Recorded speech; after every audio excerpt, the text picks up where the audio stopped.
Ang magandang laban ng Montenegro against Team USA ating pag-usapan.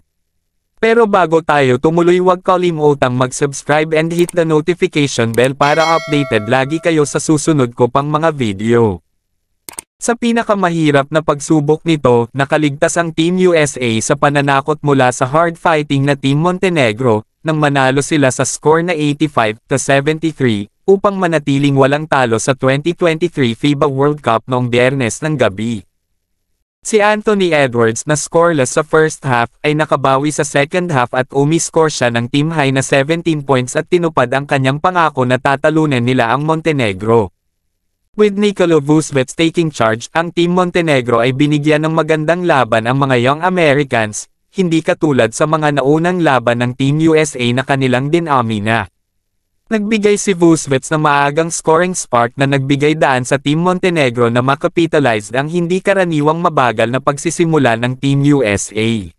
Dikit ang laban ng Team USA sa Montenegro mula simula hanggang third quarter at nakahawak lamang ng manipis na 2 puntos ang Team USA pagpasok sa fourth quarter.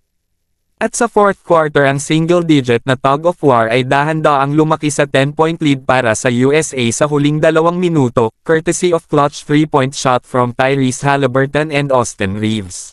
Lumaban sa unang pagkakataon sa 4 na laro, binigyan ni USA coach Steve Kerr ng kredito ang isang well-coached Montenegrin side matapos ang magandang ipinakita laban sa Team USA. "I thought Montenegro was fantastic. That's a really well-coached team. They had their game plan, everybody knew their roles and they executed. They got 22 offensive boards and tried to pound us inside, but I'm proud of our guys," sabi ni Steve Kerr, ang coach ng Team USA.